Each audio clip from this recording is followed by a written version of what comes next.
정리를 해보도록 하겠습니다.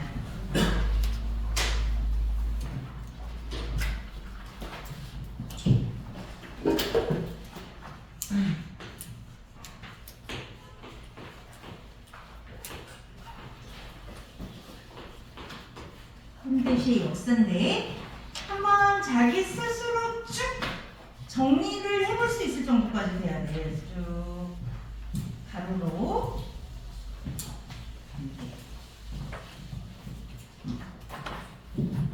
그래서 1900 자, 역사적인 사건부터 19년 여기에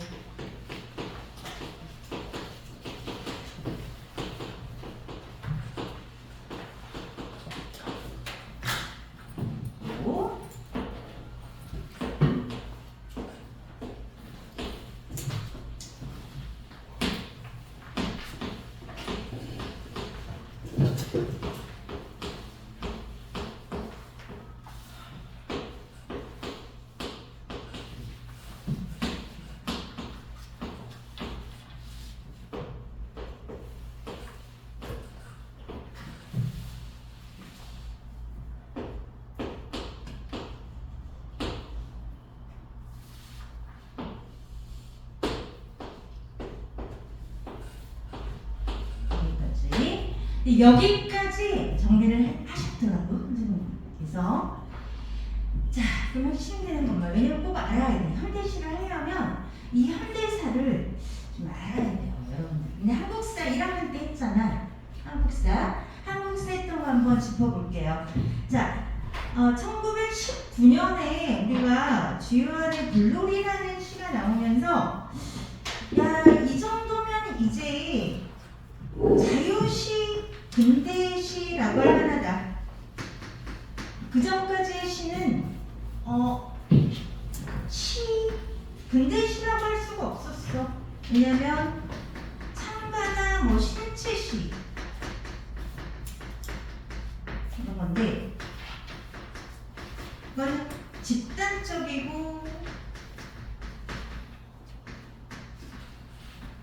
계몽적이었단 말이야, 내용이. 그래서 근대시 자유시라고 할 수가 없었어요. 근데 우리가 여기서 주요한의 불놀이 19년에 나오면서 이제 이 정도면 근대시 자유시라고 할 만하다. 그래서 최초의 근대시다. 항상 최초가 붙으면 별표 하나.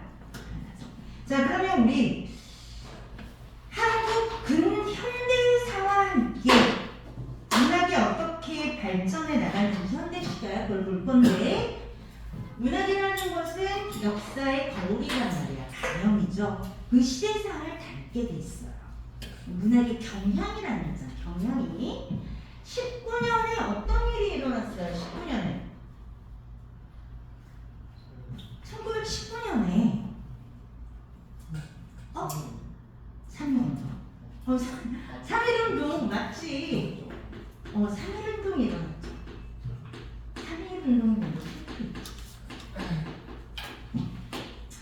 3.1운동이 실패했죠.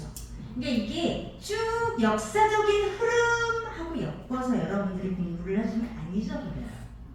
근데 이걸 그냥 단순히 암기하잖아. 금방 휘발돼.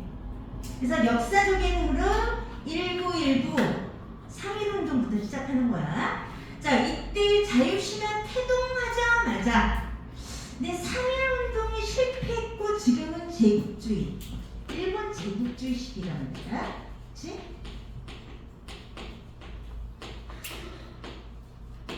일본 제국주의 시기. 자, 20년대 초반에 이 20년대 이제 여기가 20년대죠. 1920년대 흐름을 잘 보세요. 자, 20년대 요 초반에 여기에 3.1운동이 실패하면서 우리는 안 되나봐. 그런 정서가 깔린 거지. 와, 10년 동안 우리가 일제 압제 밑에서 고통을 받았는데, 그래서 거국적으로 민족적으로 다 같이 힘을 모아서 3.1운동을 일으켰는데 그게 실패로 끝나면서 안 되나봐 라고 하면서 살짝 절망 모드였어요. 절망 모드. 그게 문학에도 반영이 됐지. 그래서 이때는 낭만주의.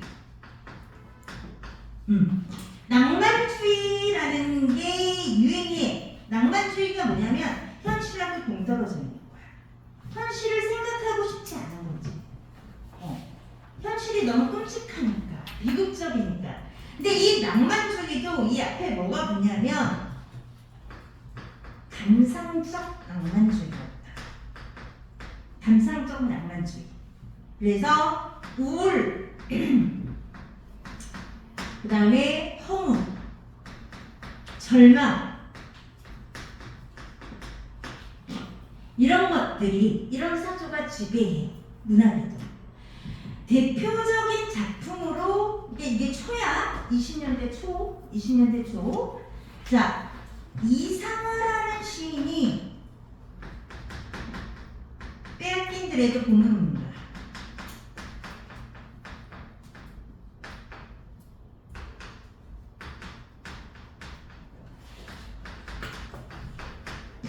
이 시를 쓰죠. 이 시 여러분들이 봤는지 모르겠지만 몽롱한 상태로 들길을 걸어간다. 다리를 절면서 이렇게 나와요. 맛이 간 거지. 지금 우울하고 허무하고 어떻게 할지를 모르는 거야. 멘붕된 상태인 거야. 지식인들조차도. 그래서 감상적 낭만주의 사조라는 게 있었다. 언제? 바로 20년대 초기에 얘기고, 계속 20년대 할게. 자, 우리 20년대를 또 대표하는 시가 뭐가 있냐면 전통시가 있어요. 전통시 오늘 배울 거거든. 김소월. 대표적으로 전통시 그러면 김소월, 그리고 김억이라는 시인이 있어요. 시적 경향 오늘 배울 거니까 이거는 전통시에 대해서 이따가 자세하게 할게요. 형식과 내용 면에서 전통시만이 갖는 특징이 있어. 별표. 그래서 전통시가 생겨났지. 그러니까 삼모율격으로 우리 전통적인 정서를 노래하는 전통시야. 그래서 2번 외겨볼게. 감상적 낭만주의, 초기의 감상적 낭만주의 시를 거쳐서 전통시라는 게 이제 또 지배를 했고, 또 우리 이때 한용운 시인 같은, 한용운 시인 알아요? 알죠? 사상시. 여기서의 사상은 철학이에요. 철학. 그리고 사유, 깊은 생각, 사색을 하게 하는 시, 주지적인 시거든요. 자, 한용운, 님의 친구. 책 이름이야. 님의 친구분.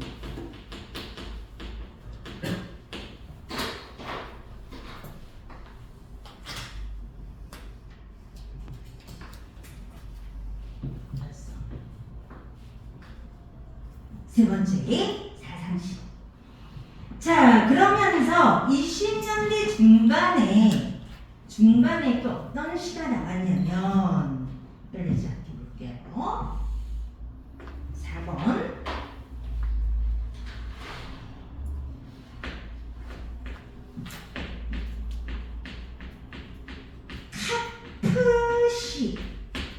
카프시라고 해서 카프. 자, 이거 무엇의 약자인지 알아요? 학교에서는 있잖아. 그래서 코리아 아트 프롤레타리아 페더레이션, 조선 예술가 동맹, 프롤레타리아 동맹이라는 카프시 프로. 이게 뭐냐? 프로문화인데. 자, 이게 제국주의였잖아. 지금 제국주의. 그렇죠? 그럼 제국주의에서 정치적인 이념, 목적, 이런 것들을 반영한 시가 나왔어. 여기서 정치적인 목적, 이념, 이데올로기라고 하면 이 당시 유행했던 사회주의 이념이지. 사회주의 상해주의 형용. 예를 들면 뭐 임화라는 시에 우리 국가와 화보 이런 거. 근데 요 시가 나온 배경을 보면 잘 보세요. 20년대잖아 지금. 일제강점기잖아요. 자, 일제강점기 때 초창기는 이런 감상적 낭만주의. 그러다가 아 우리 전통의 시를 살려야 돼. 전통시. 그러면서 한영원 시인 같은 승려면서 독립운동가가 쓴 사상시. 그러면서 그 중간에 카프 왜 이런 이데올로기, 사회주의 이데올로기를 반영한 시가 나왔냐면 제국주의 시대였잖아. 제국주의는 논리가 뭐지? 내 한국사 시간에 배웠잖아. 제국주의. 근데 이거 그냥 외우려면은 진짜 휘발돼요. 휘발. 연결해서 외워야 돼. 제국주의 시대에서 제국주의의 논리가 뭐야? 제국주의가 뭐니 얘들아? 제국주의. 제국주의에서 중요하게 여기는 로직이 뭐야? 그렇지. 동물의 왕국. 센 놈이 정이에요. 센 놈이. 센 게 강한 자가 힘이. 그러니까 약한 게 그거는 센 자에게 보면은 약한 자는 밥이지 밥. 그게 당연한 거. 그래서 강자가 약자의 것을 뺏고 약탈하고 가지고 그런 게 논리야. 논리. 그냥 이 이념의 논리라고. 제국주의. 그러면 이 제국주의는 어떤 이론을 등에 업고 있지? 자본주의.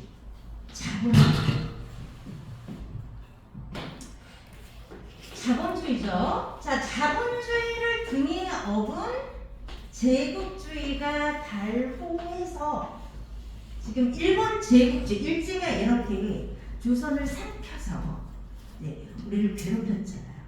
그럼 자본주의라는 것도 뭐가 로직이야? 돈이지. 돈, 물질. 그쵸? 그러니까 자본주의를 등에 업은 이 제국주의가 이런 식민지를 확장해 가며 영토 확장주의로 전쟁까지 벌일 때 우리 민족 입장에서는 약자 입장에서는 이 당시 유행하던 사회주의 이념에 관심을 가질 수밖에 없었어요. 지식인들이. 그래서 우리나라 독립운동사를 보면 이런 사회주의 계열의 독립운동가 김원봉 같은 독립운동가는 그렇잖아요. 김구는 우파 쪽이었고 김원봉은 좌파 쪽이었잖아. 왜냐면 자본주의에 대항하는 거야. 자본주의에 대항하니까 이쪽의 학문, 이쪽의 지식, 이쪽의 세계관을 많이 갖게 된 거예요. 지식인들이. 그래서 카푸시라는 게 나왔어. 근데 읽어보면 너무 재미가 없어. 너무 재미가 없어. 예술은 뭐냐면 가르치는 게 아니거든. 야 똑바로 살아. 야 사회주의 혁명해야 돼. 야 이렇게 해야 돼. 윤리적이어야 돼. 도덕적이어야 돼. 공부해야 돼. 이렇게 가르치는 것만 읽겠냐고 예술. 그건 도덕책이지. 윤리책이지. 그렇죠? 그러니까 이런 목적을 가지고 쓴 문학은 재미가 없고 한마디로 예술성이 떨어져요. 예술성이 떨어질 수밖에 없어. 이런 목적 문학이라는 것이. 그러니까 한계가 있지. 카프는 한계가 있어. 시도 그렇고 소설도 그렇고 한계가 있어요. 우리 수능 특강에서 가끔씩 다루긴 하지만 결국 확장되지는 못해. 여기 20년대에서 멈춰. 그래서 자, 짜자잔 이제 30년대 봅니다. 30년대는 일단 이 20년대 중반에 나온 카프, 이 카프 계열에 반대하는 야 시가 그런 목적이나 이념을 가지고 설명하면 되겠냐? 대중은? 시는 순수해야 돼. 순수시파가 나와. 자, 이게 30년대 초반이야. 순수시파. 다른 말로 하면 시인파 이거죠. 시인파. 그럼 이 순수시파가 얘기하는 건 순수해야지. 순수서정의 세계. 순수서정.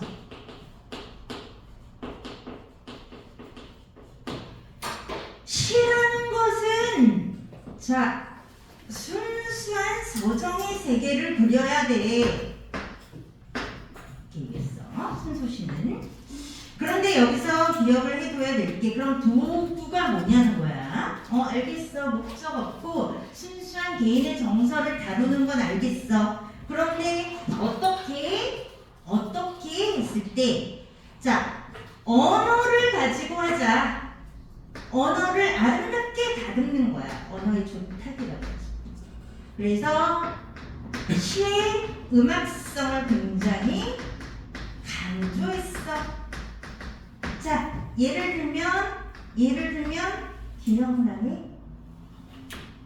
김영락 신의 대표적인 시 있잖아요. 돌담의 속삭이는 햇살.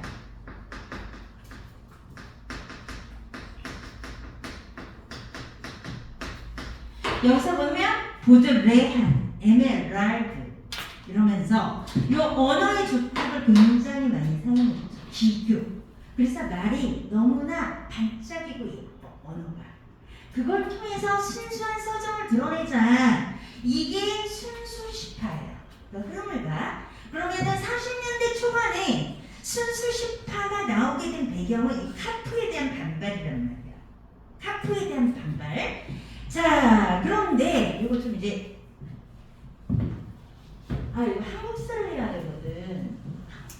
네. 한국사 잘 하잖아. 이러면 또 해서 보세요. 30년대는 좀 길어. 왜냐면 자, 문학으로 보면 여기서 서구의 문예사주, 서구의 여러 가지 어떤 문예사주들이 막 흘러 들어와. 그런데 우리가 정치적으로 한반도는 어땠지 이때? 이때 굉장히 암울했지. 잖아요. 30년대 후반에는 일제가 대동아 전쟁 일으키면서 병창기지화 정책을 썼잖아. 그런데 문예사적으로는 사실은 굉장히 다양한 서구의 문예사주들이 막 들어와서 다양하게 문학이 발달했던 때였어요. 다양한 사주로. 그래서 30년대 초반의 순수시, 그 다음에 자, 됐지만 우리 모더니즘이라는 게 들어와요. 모더니즘.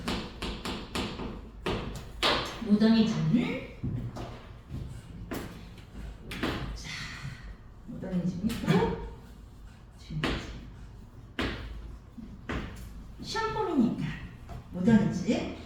모던, 현대화, 근대화 그런 뜻이잖아. 그야말로 모더니즘은 뭐냐면 모더니즘의 특징이 기존의 틀을 깨는 거야.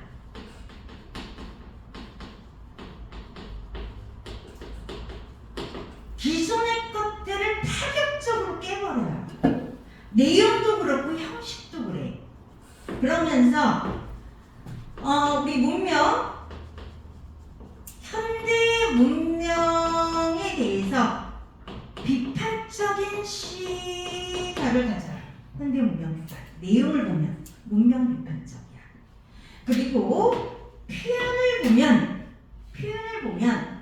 무엇의 이미지, 신상을 굉장히 중시 여겨. 이미지. 특히 시각적. 그래서 회화적이라고도 해. 한편의 회화. 그림을 보는 것 같은 시를 썼단 말이야. 모더니즘. 이것이 모더니즘의 공통된 특징이에요. 기존의 것을 깨고 굉장히 새로운 것이다. 지금까지 보지 못했던 새로운 것들이야. 낯선 것들이야. 굉장히 낯설어. 표현도 낯설고 내용도 낯설고. 자, 이 모더니즘 아래 뭐 이미지즘도 있고 초현실주의도 있고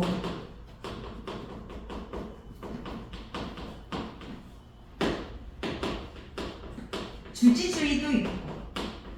그러니까 이미지즘이나 초현실주의나 주지주의가 모더니즘에 관련된 것들이에요.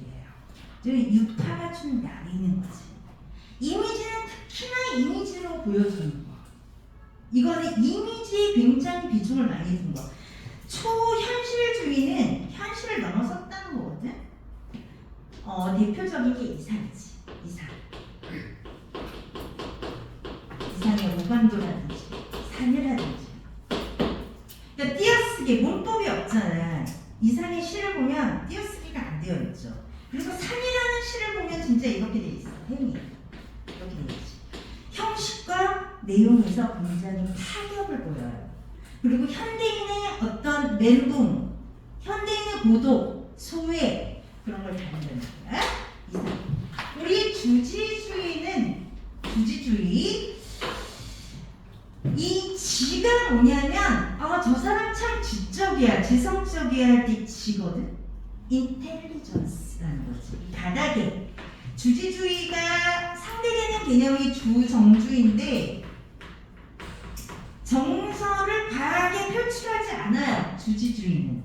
왜냐면 굉장히 이성적이고 지성적인 약간 절제된 태도를 베이스로 하고 있어.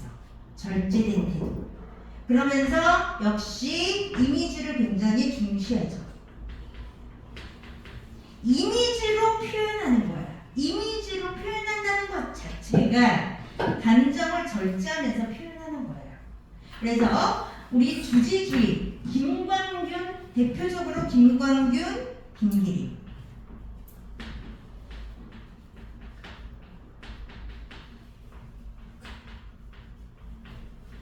그래서 요것이 모더니즘. 그러니까 모더니즘이 굉장히 유행을 해. 30년대 때. 순수시파, 모더니즘. 그리고 이제 굵직굵직한 것만 얘기하는 거야. 정말 유명한 것만, 꼭 알아야 되는 것만 얘기하는 거예요. 그 다음에 또 30년대에 어떤 경향의 시가 나오냐면 생명시라고 해서 인간의 생명에 대해서 다루는 시들이 나와. 생명이라는 건 굉장히 원초적인 거잖아요. 그렇죠? 본능, 무의식, 생명을 다루는 시인들이 나타나. 이게 누구냐면 유치원하고 서정주야. 서정주의 자화상, 유치원의 생명에서 깃발 이런 시들 있죠. 그래서 생명시. 자, 지금 우리 30년대 하는 거야. 30년대 1, 2, 3 점. 순수 18. 모더니즘, 생명시 이렇게 있죠. 자, 그래서 이것의 경향이 한 30년대 중반 정도고 후반으로 갈수록 우리 이제 한국사, 재미있는 한국사 수업. 자, 30년대 후반에 일본이 전쟁을 일으켰죠. 그렇죠? 그럼 한국이 어떻게, 조선이 어떻게 됐다고? 병참기지화 됐단 말이야. 그래서 조선의 우리 조선인들이 도구가 됐죠. 전쟁의 도구. 총알 가지고 폭탄 가지고 끌려가고, 그렇죠? 완전히 초토화됐단 말이야. 민족 말살 정책, 교육이라는 게 아예 없었죠 이때. 그냥.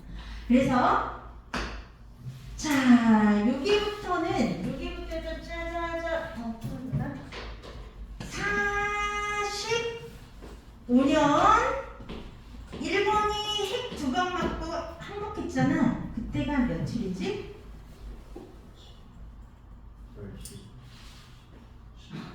8.15잖아. 그치? 8.15. 자, 여기 있잖아.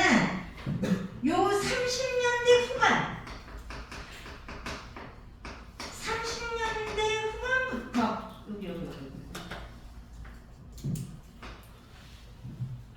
45년. 자, 해방 직전까지. 이거 너무 크게 그렸나? 여기가 뭐냐면 뭔 거 같아?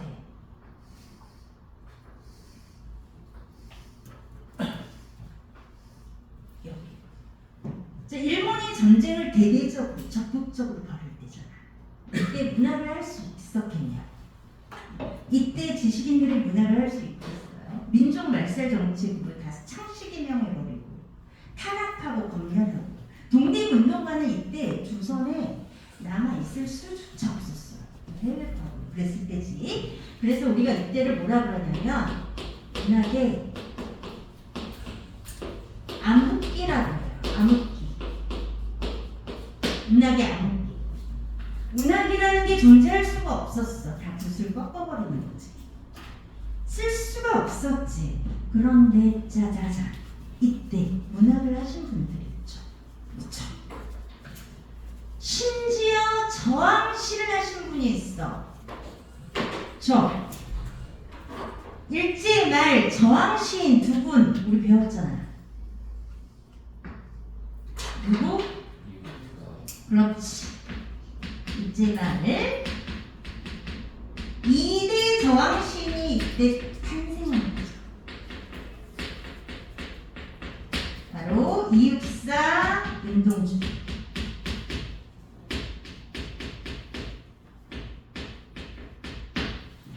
자, 이 두 분은 이때 가장 많이 활동을 했어. 문학의 악기 때. 나는 저항시를 썼고 실제로 우리 이육사 선생님은 광복되기 1년 전에 돌아가셨고 윤동주 선생님은 광복되기 6개월 전에 마라톤에서 죽었잖아요. 감옥에서. 그렇죠? 이게 독립운동 작품으로 독립운동을 하시다가 돌아가신 분들이에요. 그래서 2대 저항시, 이 문학의 암흑기 속에서 저항시가 있었다라는 거예요. 이거는 꼭 기억을 하셔야 되고, 그러면은 저항시밖에 없었냐? 사실은 또 하나 있었어. 뭐였냐면, 자, 청록파라고 들어봤어요? 청록파. 저항시는 못 쓰겠고 그 대신 자연을 노래하는 거지. 자연을 노래. 그래서 청록파 삼총사가 있어요. 박두진, 박목월, 조지은. 박목월의 시는 지금 시험 범위야. 이번에 여기 지금 다 시험 범위예요. 주요 작가들. 자, 청록파 시인은 뭐냐면 저항 시인으로 이육사와 윤동주가 저항 활동을 할 때 이 사람들은 약간 현실 도피적인 시를 쓴 거죠. 자연을 노래해요. 일제말에. 그래서 문학 활동을 이어갔다. 문학이 암흑기 때는 자, 요 1번 그리고 2번. 근데 이 청록파는 45년 이후에도 이어갔다라는 거죠. 청록파는. 저항시는 당연히 끝났고 일제시대의 끝광기 끝났고 청록파는 그 이후에도 이어갔다라는 거예요. 대학교에서 정리해주고 보니까 선생님이 90년대까지 했더라고요. 90년대. 근데 여기서부터는 굵직굵직하게 할게요. 굵직굵직하게. 자, 50년도에 무슨 일이 있었지? 50년도에. 그렇죠. 6.25.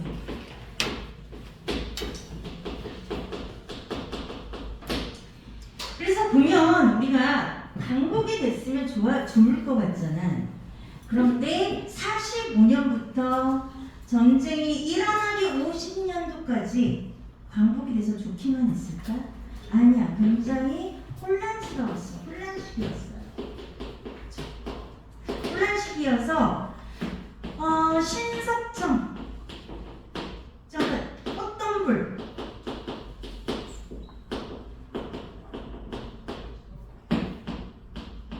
이라는 시를 써서 우리 민족이 지금 분열되어 있는데 이번엔 뭘로 분열됐지? 이념으로 분열되어 있어.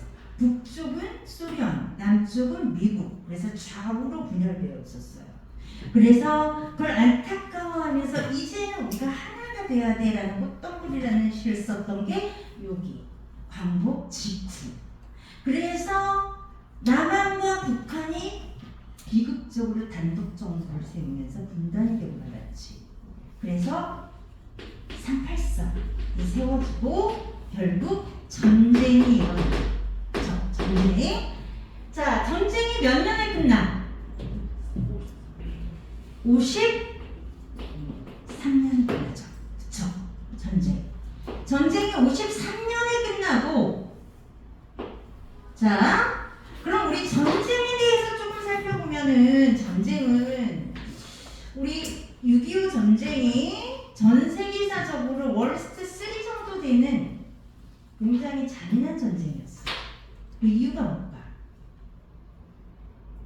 6.25 전쟁이 2차 세계대전, 1차 세계대전 다음 정도 3, 최소한 4. 그 정도로 잔인한 전쟁이었어. 계속 얘기했었는데. 첫 번째, 자, 최승원.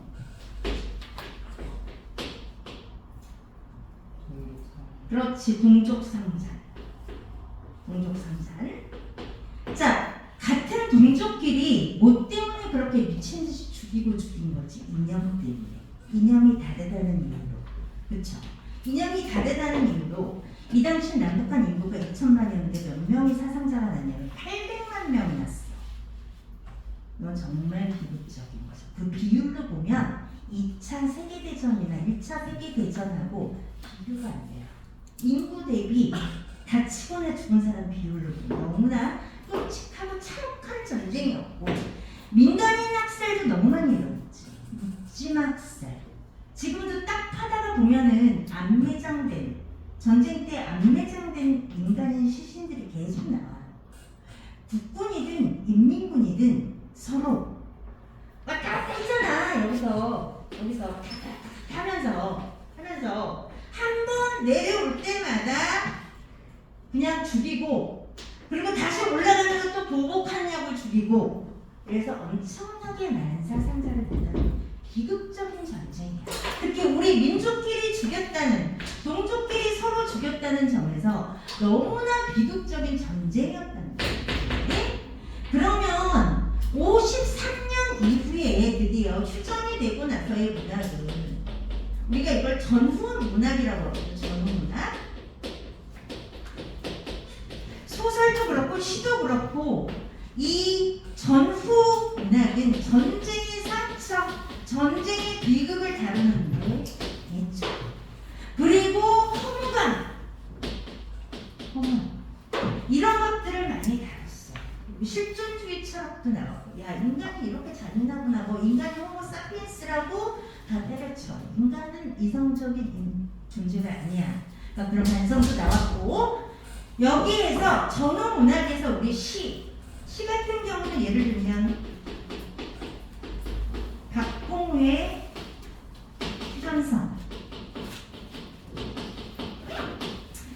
우상의 척토의 시, 전쟁의 아픔, 전쟁의 비극,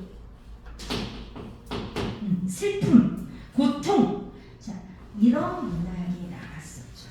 그렇죠? 그러다가 1960년, 1970년, 자, 요건 묶어서 할게요. 60년도에 무슨 일이 있었지? 문사정권 전에 이승만 하야했죠. 그 혁명이 무슨 혁명이죠? 그 혁명. 사회부혁명이죠. 현대시 1학년 때 한 번 왔잖아요. 그죠?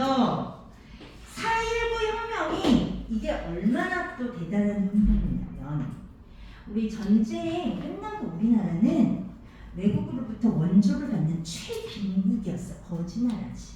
아무것도 없어. 근데 10년도 안 돼서 민주주의 혁명이 일어난 거야. 그것도 교복 입은 애들이 총 맞아가면서, 초등학교, 중학교, 고등학교 애들이 총 맞아가면서 교복에 피 묻혀가면서 살던 거였어. 그러다가 그렇게 해서 전 세계가 깜짝 놀랐지. 깜짝 놀라서 막 필 받아가지고 아프리카, 아시아 이런 데서 민주화 운동이 일어나기 시작해. 그러다가 어떻게 됐지? 1년 만에? 에이, 현대사 안 했어? 그 다음에 이게 문학이랑 연결이 돼. 이게 진짜. 5.16 쿠데타 누가? 박정희. 자, 박정희가 5.16 쿠데타로 드디어 군사정권이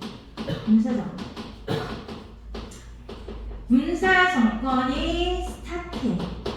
이제 군사정권이. 그때 요 1년 동안 우리가 민주주의를 하면서, 민주주의라는 건 원래 시끄러운 거거든. 불편한 거고. 서로 다른 얘기를 다 들어야 돼.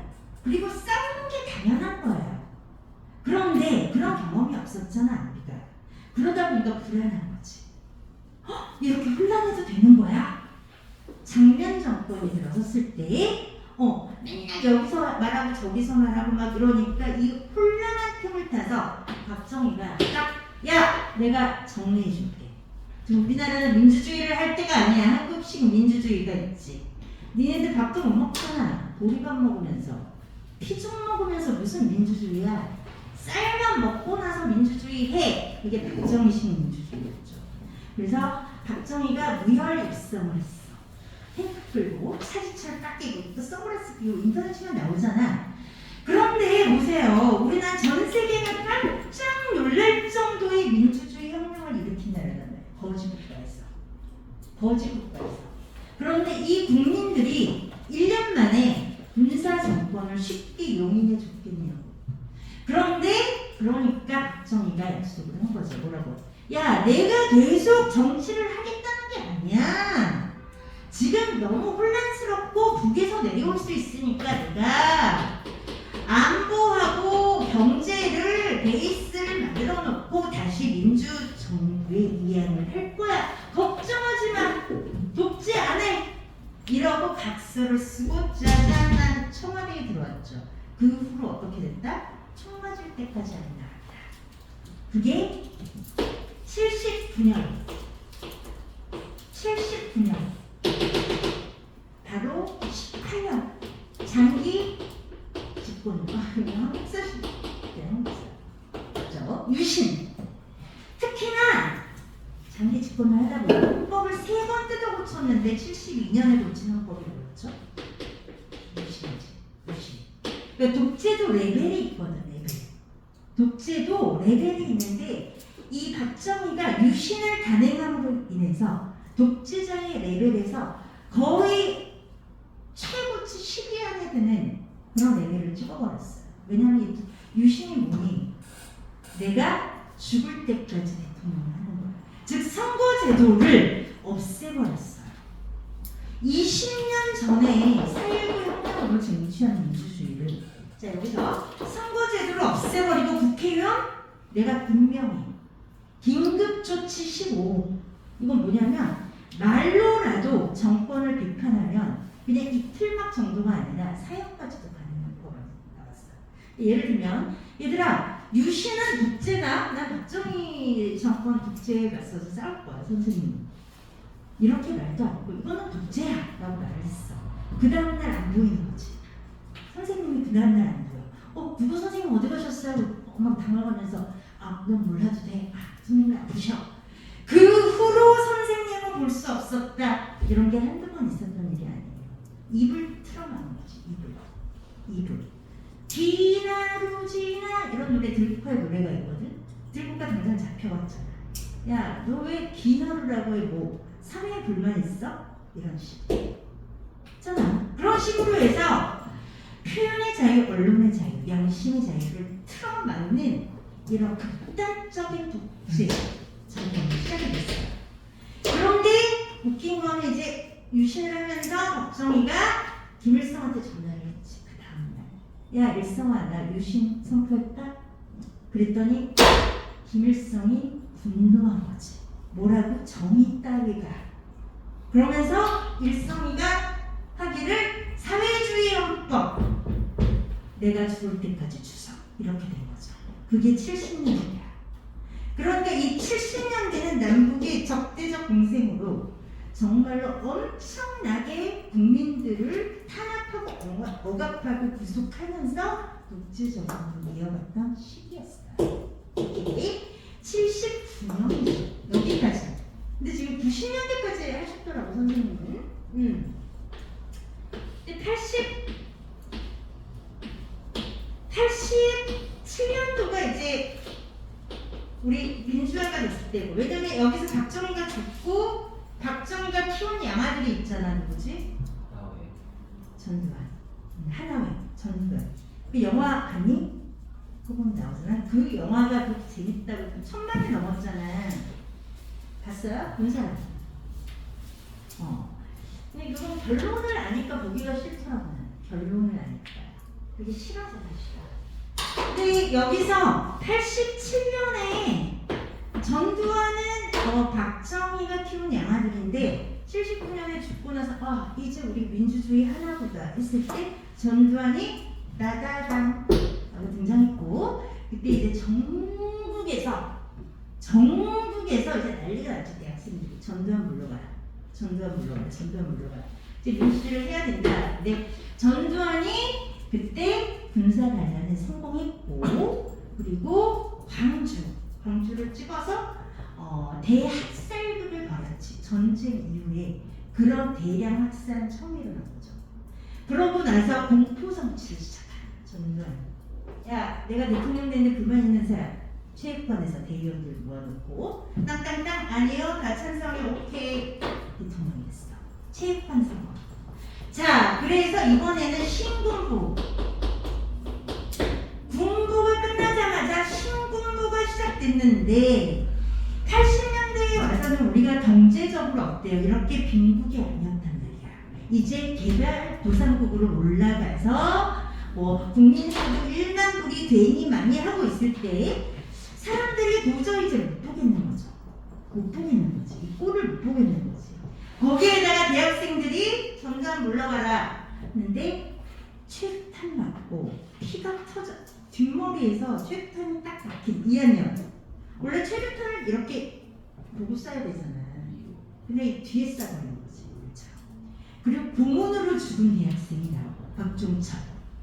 그러니까 이 87년도에는 도저히 못 참고 다 나왔어요. 특히 일반 회사원들 이런 사람들도 다 나온 거야. 대학생만 하는 게 아니라 마지막에는 저 광화문 광장에 30만 명이 모였거든.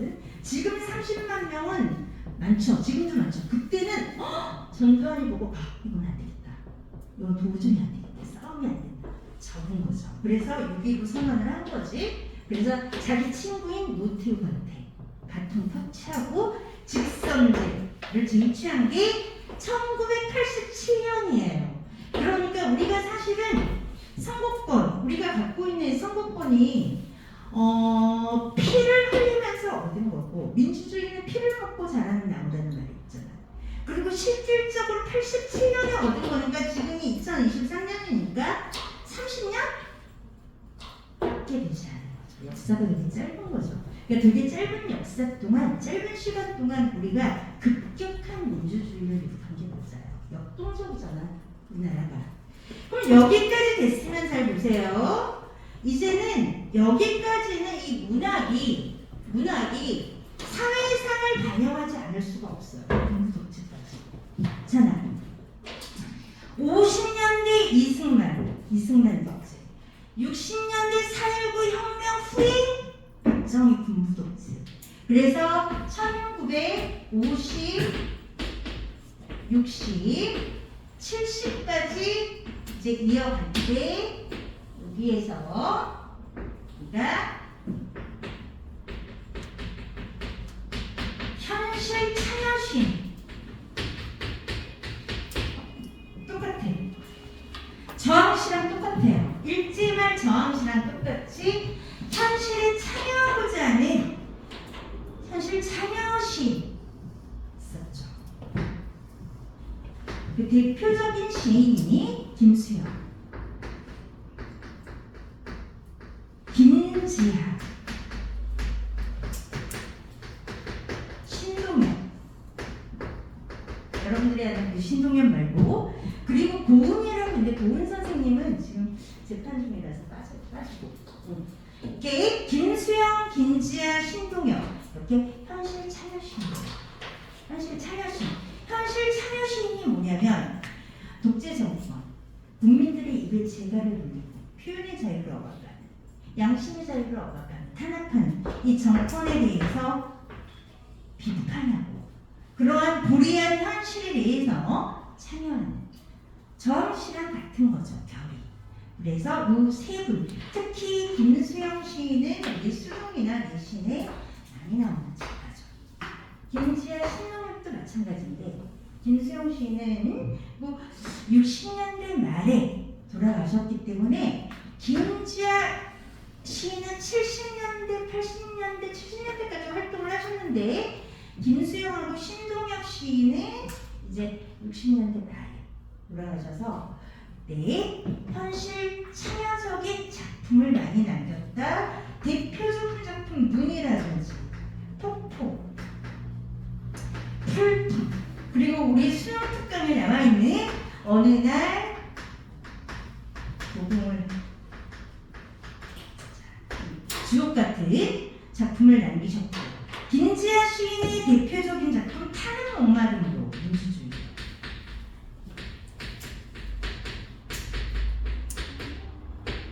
신동엽 시 껍데기는 가라.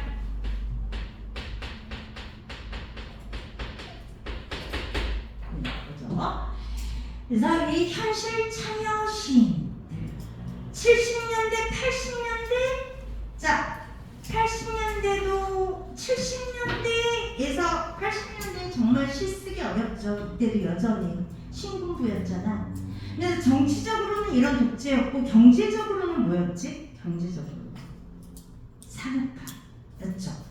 그래서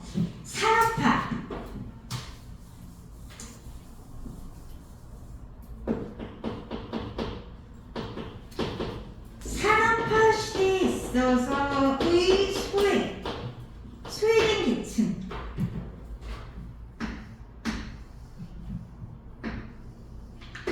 이게 뭐 신경민이라든지 우리가 배우는 농무, 농민들의 피해, 소외, 이게 70년대. 그러니까 6, 70년대는 딱 두 가지 파트예요. 현실 참여시거나 그 다음에 산업화 시대에서의 소외, 두 가지예요. 80년대는 역시 전두환을 풍자하는 풍자시, 황치 이후에 새들도 세상을 뜨는구나, 새들도 세상을 뜨는구나 됐죠. 자, 그리고 87년에 이제 정치적인 제도적인 민주주의가 왔어요. 그럼 그 이후에는 그 이유도 조금 자세히 해줬던데 주제가 다양화될 수밖에 없어. 그렇죠? 그리고 지금까지는 어떤 시인들의 시선이 밖을 향해 있었다면 여기서부터는 존재에 대해서, 인간에 대해서, 개인에 대해서 생각하게 돼요. 개인의 존재, 개인의 어떤 감성, 관계, 존재, 그런 것들을 탐색하는 다양한 작품이 나오죠. 왜냐면 민주주의가 됐으니까 더 이상 이 사회를 반영하는 것보다는 개인적으로, 물론 여전히 어떤 결핍에 대한, 지금은 사회적인 문제라면 뭐가 있을까요? 논술에 신층 면접 논술에 나왔던 거야. 자, 군사정권, 지금 정치적인 제도적인 민주주의가 정착한 지금은, 그렇다면 사회 문제가 없냐? 가장 심각한 문제가 뭐라고 생각하냐라고 교수가 딱 물었을 때 뭘 것 같아요? 뭘 것 같아? 지금 어쨌든 민주주의잖아. 민주주의.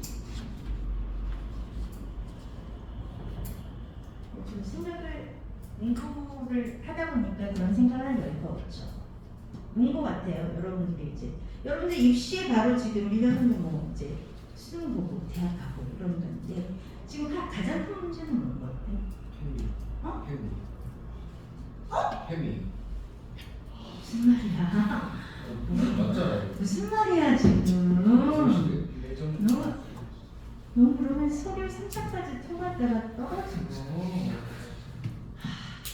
가장 큰 문제 가장 큰 문제라고 하면 여러 가지 뭐 있겠죠. 근데 여전히 지금은 이제 우리가 3만불, 4만불인 시대잖아. 근데 정말 양극화가 심해지고 있지. 격차가 이제는 경제적 민주주의 그쪽으로 그러니까 양극화가 되게 심해지고 있고 그거에 따른 문제들.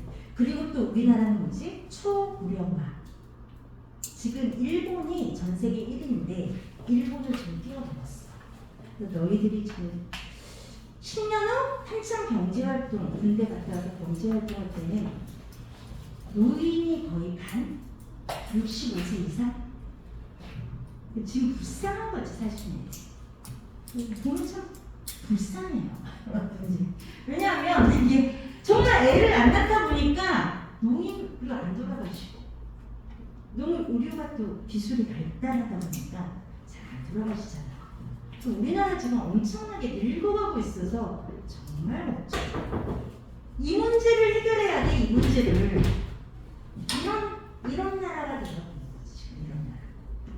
노인, 그 다음에 중노인, 그 다음에 뭐 40대, 50대, 10대, 20대 어린이들이 정말 많죠. 그래서 이제 그런 여러 가지 사회적인 다양한 이슈들에 의해서 작품들이 되겠죠. 그리고 개인, 정성 개인의 존재에 대한 말씀. 자, 그럼 쫙 가지. 여기서 학교에서 지금 이렇게 뭐냐면 우리 20년대 전통시 같은 거, 전통시, 그리고 30년대의 순수시 모더니즘, 30년대, 그리고 30년대 후반에 우리 교과서에서 했던 거 저항시, 그치? 저항시, 윤동주, 이육사 있잖아요. 그리고 천목파, 박목월, 상인화를 외웠어요. 이거 다 시험범이란 말이야. 그 다음에 6, 70년대 김수영, 어느 날 보면 이렇게 이어진단 말이야. 그러면서 아마 뭐 8, 90년대 시 이영락 선생이 아마 거기에서 뭔가 현대 소설 쪽에서 뭔가 하나 꺼낼 것 같아요. 그리고 만세전이라는 소설 배웠잖아요. 만세전은 이 시기상, 소설의 시기상, 이 역사적인 흐름에서 어디에 끼어들까? 만세전. 만세전도 이 시기야. 1919, 3.1운동 만세잖아. 그치? 그 만세예요. 그 3.1 운동이 일어나기 직전에 있었던 걸 만세전. 그게 염상섭의 만세전이야. 그러니까 굉장히 융합해서 시하고 소설 그리고 어떤 외적 증거를 주고 지금 이렇게 역사를 현대시의 역사를 이렇게 처음부터 끝까지 한 건 처음이야. 이렇게는 안 했었거든. 작품별로 하고 그렇게 했었는데 지금 이렇게 한 거 보니까 이 문학사의 흐름과 연관지어서 소설과 문문을 같이 엮어서 낼 거예요. 이거는. 그래서 이거 다 외워야 돼요? 그러면 외우는 게 좀 싫잖아요. 그쵸? 그러니까 아까부터 1919부터 1990년대까지 한국사를 생각하면서 굵직굵직한 사건별로 여러분들이 체킹을 해서 흐름을 자연스럽게 이어가세요. 암기하면서 이어가면 금방 휘발되지 않아. 이 30년대는 조금 이 시의 경향까지, 현실 참여시는 뭐 시의 경향이 뻔하니까. 그리고 모더니즘이라든지 이런 거, 전통시 이런 거는 시의 경향 같은 게 되게 중요하죠. 그래서 지금 몇 분이?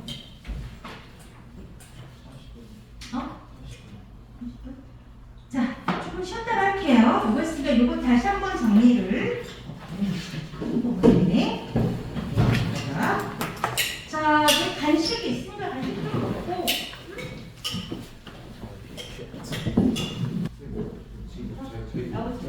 자, 앉읍시다.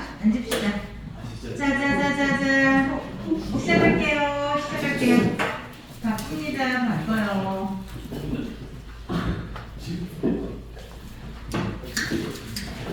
자, 그러면 지금 여러분들이 시간이 많이 없는 것 같고 지난주에 우리 선생님 못 온 친구도 있고 하잖아요. 그렇죠? 오늘 숙제를 일단 열심히 해오셔서 오늘 끝나고 나서 질문을 해도 되고요. 네, 테스트를 봐도 되고 혹시 혹시 못할 사정으로 못 오면 그 대신 미리 얘기를 좀 해주고요. 자, 오늘 프린트 보면은 어디로 오냐면 김소월 아까 20년대 전통시 지금 시험 범위이기도 하고 먼저 가겠습니다. 자, 김소월의 시 초혼이라는 시가 있고 접동세, 상용화 이런 것들을 포함시키겠다. 그리고 또 선생님들께서 정말 많은 양의 작품을 좀 봐라. 그리고 득보 작품, 낯선 작품, 그 작가의 낯선 작품들도 좀 도서관에 가서 찾아봐라. 이런 낭만적인 말씀을 하셨다고 해요. 자, 일단은 나올 것들 할게요. 몇 페이지로 오냐면 김소월 시인의 10페이지 산유화 거기 뒤에 있나요? 그러니까 1학년들이 좀 심한 것 같아. 1학년들 있잖아. 긴장했나 봐 애들이. 되게 열심히 나갔는데. 자, 산유화.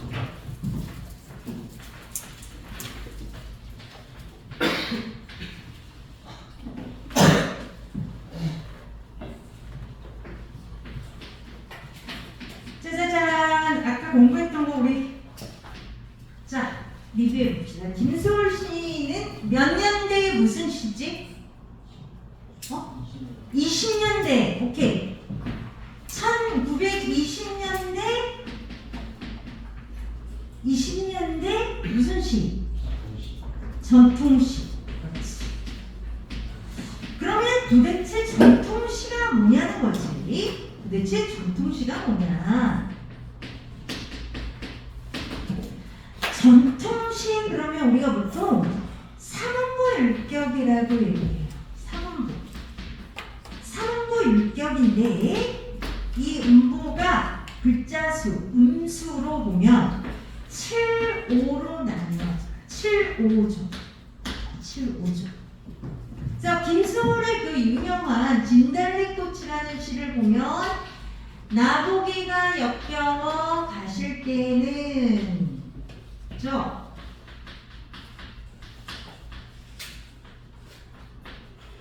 나보기가 역겨워 가실 때에는 나보기가 역겨워 가실 때에는 땅 3부죠.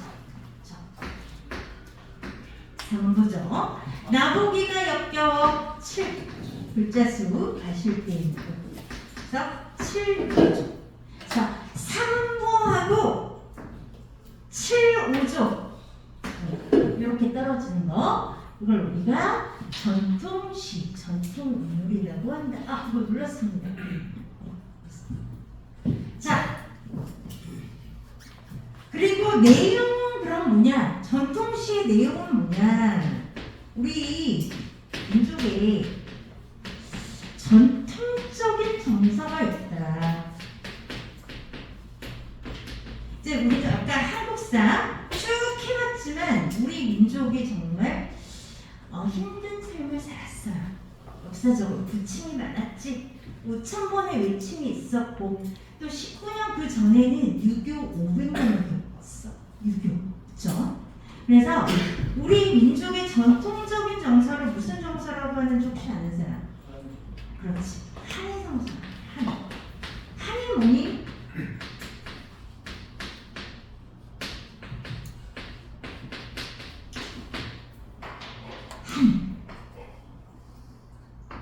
거는 슬픔이, 고통이, 미련이 응어리가 져서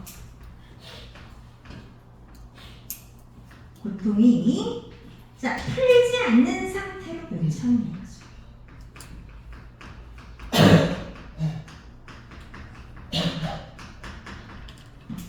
맺혀있는 거야, 한. 그래서 우리 전통적인 정서를 한의 정서. 그래서 이 김소월 시인이 이 한의 정서를 내용적으로 많이 다뤘고 또 형식은 이런 3부 7, 5조의 민요율이라고 하거든. 민요율. 왜냐하면 우리 민요도 3음부야. 그래서 민요율 혹은 전통운율이라고 해요. 자, 그래서 내용과 형식에서 전통시의 요건을 충족합니다. 김소월, 전통시, 20년대 이렇게. 자, 그럼 이제 보니까 산유화라는 시를 할 텐데, 이 산유화라는 시는 이 성격이 굉장히 사색적이에요. 운율 면에서는 전통적인데 내용은 굉장히 사색적이고 철학적이에요. 철학적. 근데 운율이 삼보다 보니까 전통시의 부류에 들어가요. 이제 사색적이다, 철학적이다 그랬는데 이 철학 중에서 뭐에 들어가냐면 존재론.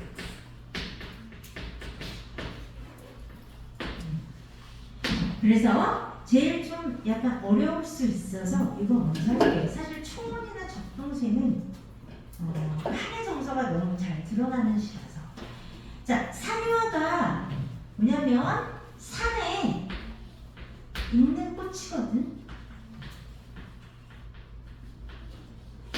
그럼 산에 피어있는 이름 모를 꽃이야.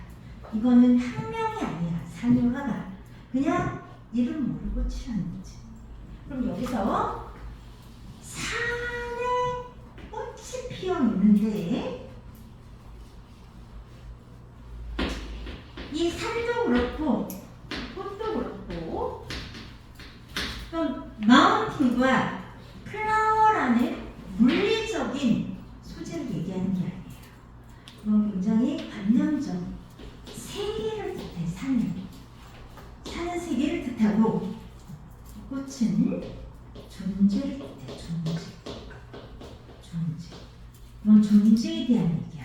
존재론이라고 했잖아. 존재론. 자, 그럼 한번 볼게요. 여기 연표시를 여러분들이 1, 2, 3, 4 이렇게 되었죠? 1, 2, 3, 4 연표시. 산에는 꽃피네, 꽃이 피네. 산에는 꽃피네, 꽃이 피네. 꽃피네, 꽃이 피네. 알겠죠? 자, 이거 뭐냐면 꽃이 존재라고 했잖아. 1년은 존재의 탄생이야. 존재라는 것이 탄생하는 거죠. 가을, 봄, 여름 없이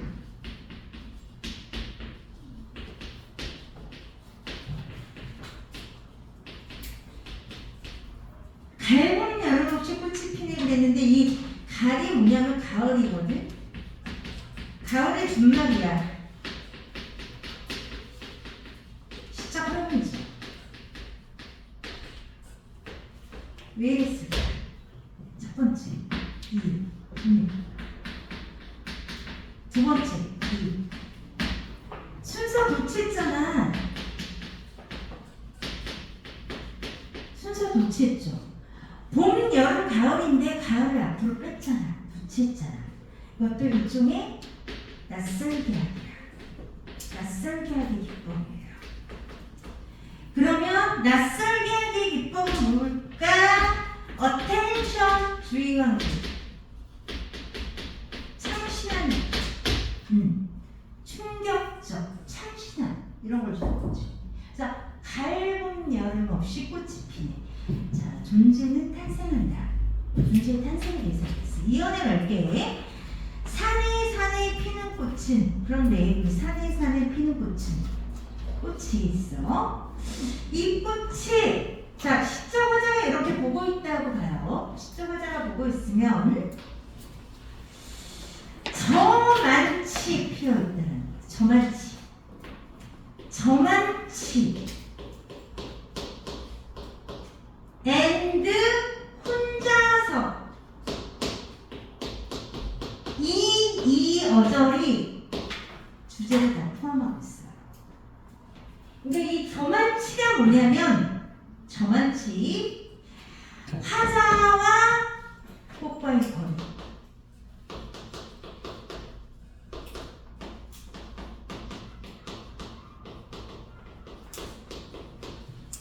거리인데 이거는 아까 꽃이 존재라고 했잖아요. 시적 화자도 존재잖아요. 그죠? 존재와 존재 사이의 거리예요. 존재와 존재 사이의 거리다 심리적 거리야. 정서적 거리야. 이 말 이해가요? 존재와 존재 사이에 거리가 있다는 말 이해가?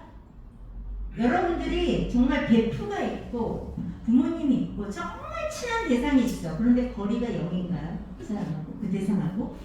거리가 0인 대상이 있어? 없죠. 없지. 없어요. 아무리 친하고 나의 모든 비밀을 말할 수 있는 친구가 있다고 해도 거리가 있어. 분명 거리가 있어. 존재는 태어나는 순간, 탄생하는 순간 다른 존재와 거리를 갖게 되어 있다는 거야. 이게 얼마나 철학적인 얘기야. 그렇죠? 그래서 존재와 존재 사이의 심리적 거리를 저만치라고 얘기하는 거예요. 여기서 저만치 피어있는. 그러니까 심리적으로 반드시 거리를 갖고 있기 때문에 존재 사이에 혼자서 피어있는 거야. 혼자서. 그럼 뭐냐면 이 혼자서는 존재를 갖고 있는 존재의 운명적인 고독이에요.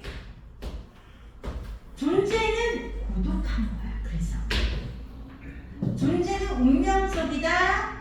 반드시 어떻게 할 수가 없어. 태어나는 순간 필연적으로 본질적으로 고독하다. 이게 철학적인 시간 이유를 알겠지. 그러니까 꽃이 저만치 혼자서 피어있네. 그래서 존재와 존재 사이에는 항상 거리가 존재하고 그 거리가 존재하기 때문에 존재는 외로운 거야. 어느 순간 외로운 고독이 확 밀려 들어올 때, 치고 들어올 때 있어 없어? 있지. 언제? 갑자기 언제? 그럴 때. 청소년기는 당연히 그 고독을 느낄 때예요. 유아기 때는 못 느낄 수 있어. 청소년 때. 언제 갑자기 나는 혼자구나 이런 생각 들 때 있어. 아까처럼 막 정신없이 장난치고 그럴 때 모르잖아. 언제 느끼니?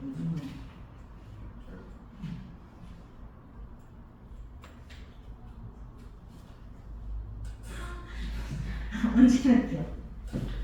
느껴본 척이 다 알겠지. 어느 순간 갑자기 고독하다 나는 혼자야 이런 생각 느낀 적 없어?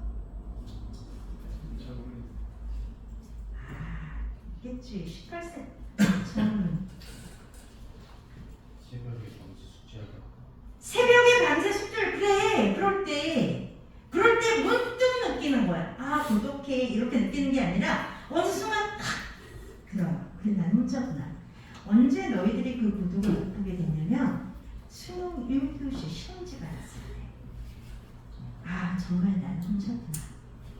내 옆에서 많은 친구들하고 같이 공부하고 선생님들도 날 도와주고 부모님들도 나를 응원해주고 난 혼자가 아닌 것 같았지만 막상 수능 1교시에 국어 시험지 문제 풀기 위해서 딱 펜을 들고 어쩌고저쩌고 OMR 카드 기입하는 순간 그 외로움, 그 고독.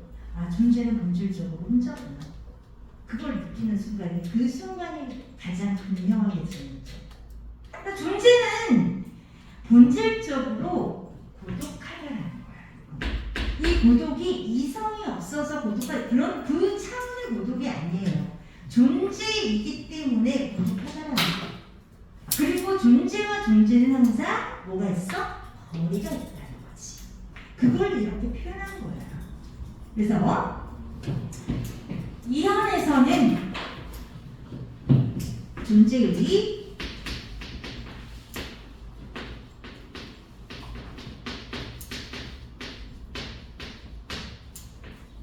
근원적인 고독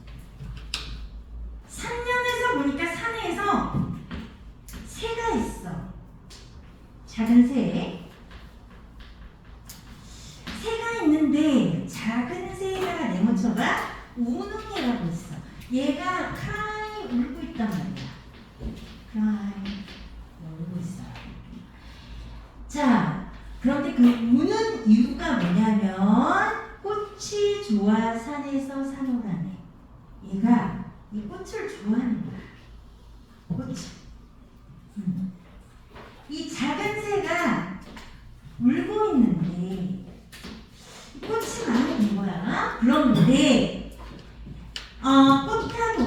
꽃하고 가까이 갈 수가 없는 거지. 뭐 물리적으로 가까이 갈 수 있겠지만 아까 얘기했잖아. 존재 사이에는 거리가 있다. 거리가 존재하는 거야. 다른 존재와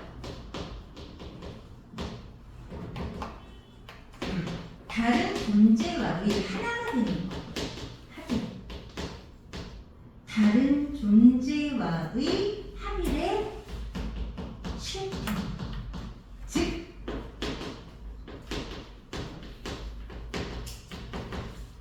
합일할 수가 없기 때문에 우는 거야. 왜? 저만치 혼자서 피어 있잖아, 꽃이. 저만치. 내가 아무리 다가가려고 해도 거리가 있는 거야. 그걸 알고 우는 거죠. 슬퍼서. 즉 합일할 수가 없어. 하나가 될 수가 없어. 거리가 0일 수가 없는 거야. 꽃이 아무리 좋지만. 그래서 작은 새가 우는 거죠. 그래서 존재의 근원적인 고독에 대한 예언이죠. 또 다른 존재.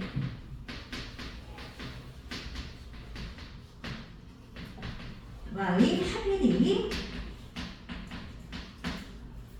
불가능해. 자, 그럼 거기서 우는 감정이입이라고 해도 돼요. 산에서 우는 작은 새, 우는 감정이입. 자, 감정이입의 대상은 뭐지? 작은 새.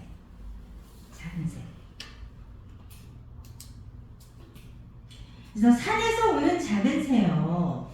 꽃이 좋아 산에서 사노라네. 꽃이 좋아 산에서 사노라네. 산에서 오는 작은 새요. 꽃이 좋아 산에서 사노라네. 자, 그래서 다른 존재의 합일이 불가능하더라. 정해볼게요. 산에는 이번에는 뭐냐면 꽃이 지내야 존재의 소멸이지.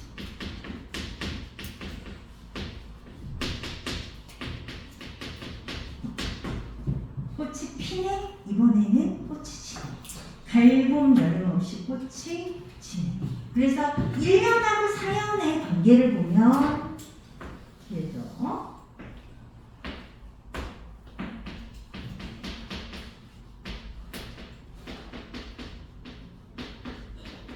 살짝 변형을 준 걸 변주라고 해. 개념으로 반복과 변주. 변형된 수미 상관이라고 하지.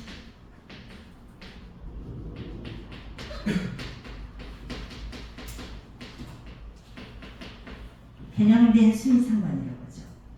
근데 여기서 보면 피네, 지네 의미적으로도 보면 존재가 탄생해 태어나.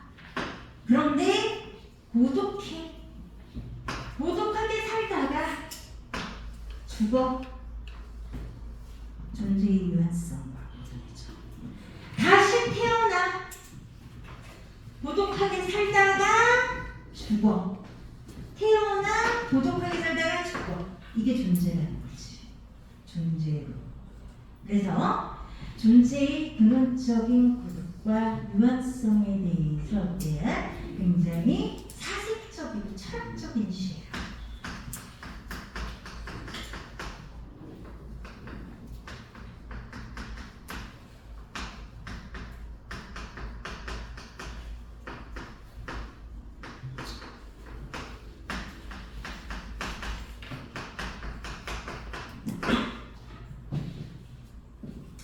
그래서 모든 존재는 반드시 죽는다.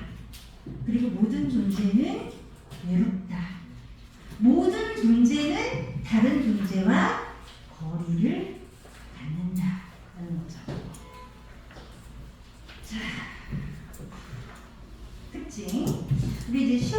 이렇게 전통시라고 아까 배웠잖아요.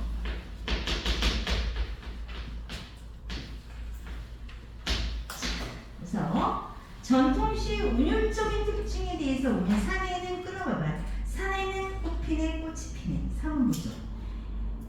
자, 갈봉 끊고 여름 없이 꽃이 피네. 3번 보죠. 산에 피는 꽃은 3번. 저만치 혼자서 피어있네. 3번. 이렇게 되죠. 그래서 이 시의 운율적인 특징.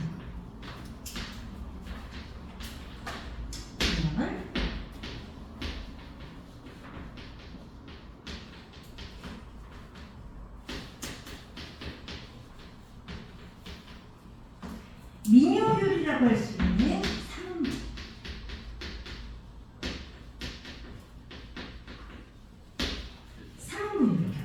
이렇게 되어 있죠. 자, 그리고 잘 보시면 여러분들이 1, 2연하고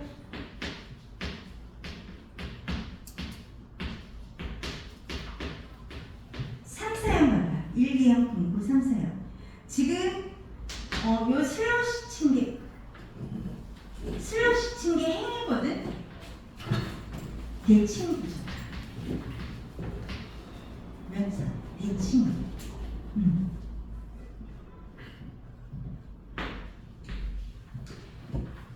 산에 피는 꽃은 저만치 혼자서 피었는데, 그 다음에 3년의 일행은 산에서 오는 자이세요. 친구와 산에서 사는. 그래서 1, 2형과 4. 자, 3번은 변형된 수미상관.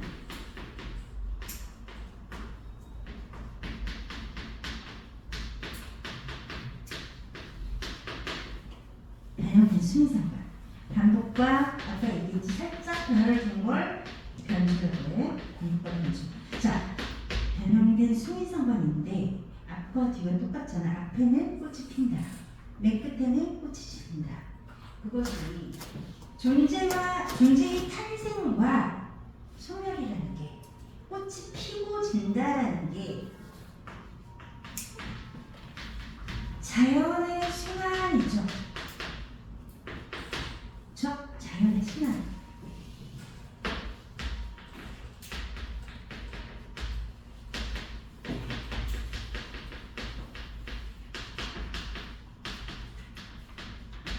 존재의 탄생과 소멸.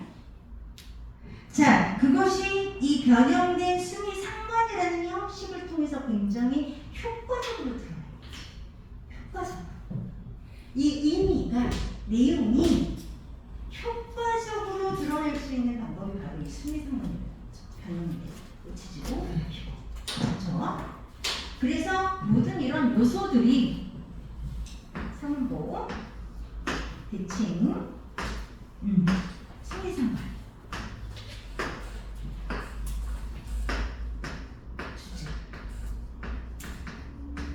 주제를 효과적으로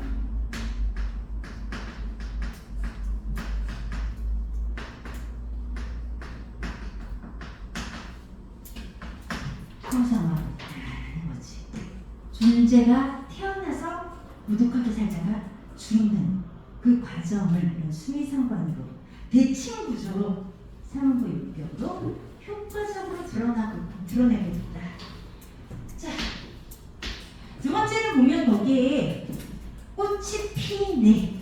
네. 아, 이거 4번으로 갈게. 작은 4번 운율이에요. 운율. 3번, 4번. 가군적 요소가 있네요. 맨 끝에 같은 의미 오는 걸 가군이라고 하죠. 뭐뭐네. 자, 이 가군적 요소는 어떤 태도를 보여주니? 뭐뭐하네. 관조적. 그렇지. 무심한 듯 바라보는 관조적 태도를 보여주죠. 뭐뭐하네. 그러면서 이것도 운율을 이루는 요소란 말이야. 그렇죠? 그래서 이것도 역시 주제를 효과적으로 잘 드러내주는 역할을 한다.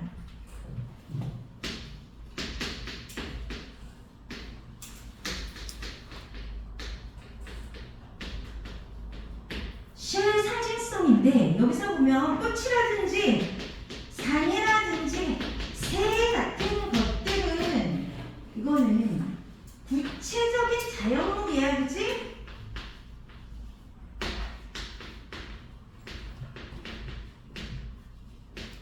구체적인 자연물이잖아. 근데 이거를 지금 존재라고, 세계라고, 또 다른 존재,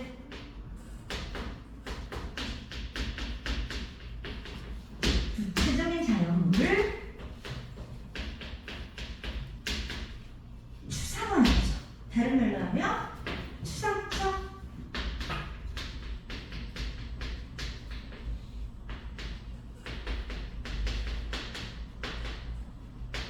관념하라고 합니다.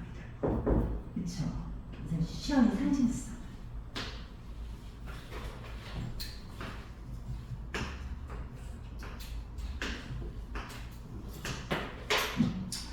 자, 그 다음에 여기서 나오는 저만치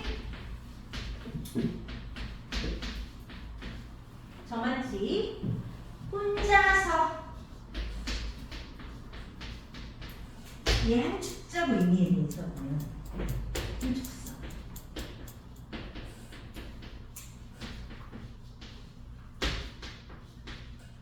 시의 함축성 저만치는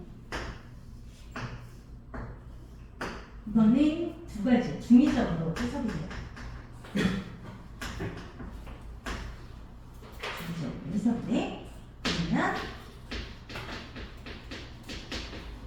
존재와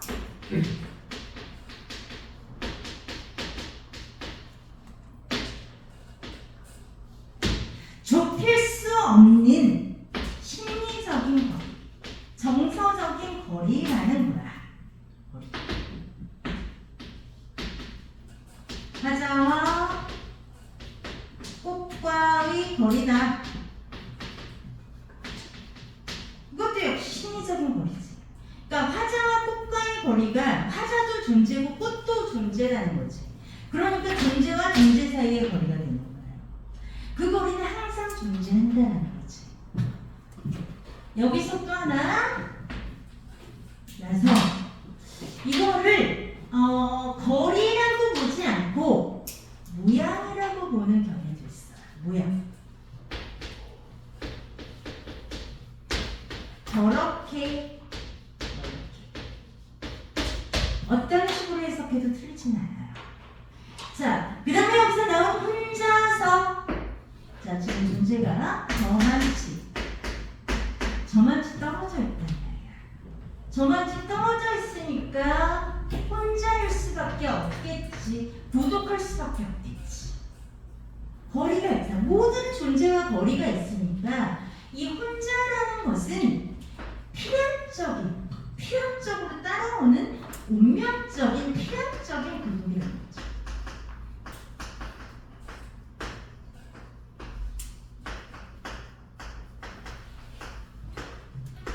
필연적인 존재의 구동이다. 이렇게 해서 심적인 내용을 나누겠습니다. 우리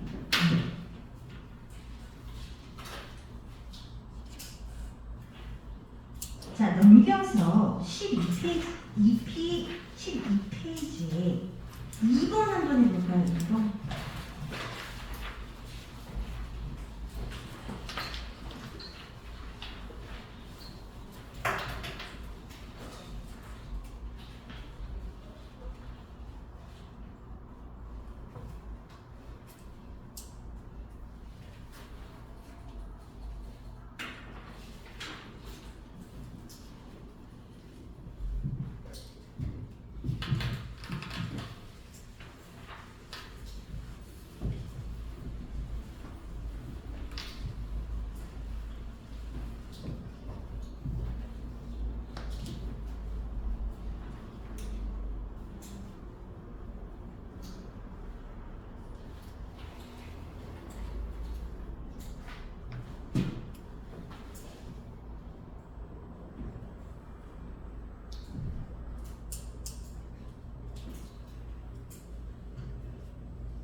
보기를 보면요. 보세요. 산에서 오는 작은 새는 꽃이 좋아서 산에 산다고 한다.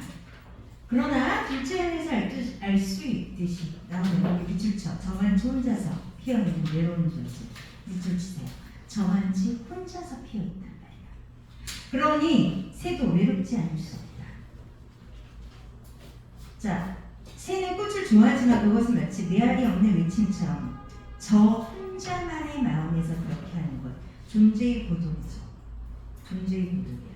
따릅니다. 그런 뜻에서 작은 새는 나와 마찬가지의 외로움을 가진 존재이다. 그래서 감정에 이입된 대상으로 보기도 해. 작은 새를. 이렇게 꽃도 새도 사람도 외로운 세계에서 모든 사람은 그 부분 밑줄 칩시다. 꽃도 새도 사람도 이건 모든 존재라는 얘기야. 모든 존재는 외로운 세계에서 살아갈 수밖에 없다는 거지. 모든 존재는 존재와 존재 사이의 거리가 존재하고 필연적으로 외로움을 느끼고 언젠가는 소멸한다는 얘기야. 자, 1번 화장과 작은 새는 둘 다 외로움을 느끼는, 함께 느끼는 존재이다. 어때요? 맞죠? 2번에는 뭐가 틀리지? 새로 인해 외로움에 빠져들기 X. 3번은 극복? 이런 거 없어. 삶을 극복? 없고요. 4번 극복할 수 있도록 용기? 없고요. 5번 외면? 자신의 외로움으로 인해 외면 아니죠. 그렇죠? 그러니까 이 시에서 말하고자 하는 사유와 이 꽃을 통해서 말하고자 하는 본질을 내가 깨닫고 있으면은 문제가 어렵게 변형을 한다고 해도 뚫려요. 그러니까 자신감을 가지시고 여기 있는 문제들 이제 푸시면서 그 다음에 18페이지로 와보세요. 이건 학교에서 했었죠. 적동색.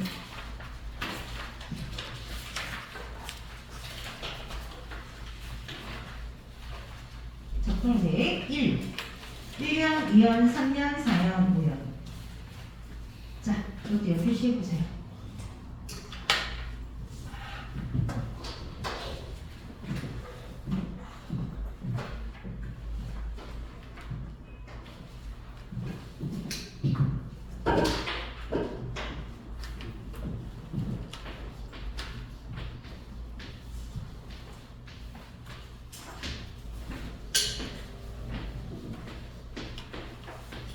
지금 우리 같은 시, 김수월 시인지 20년대 전통시 김수월 시인의 또 유명한 적동새라는 시가 있어요. 적동새가 어떤 새인지 아니? 학교에서 배웠지?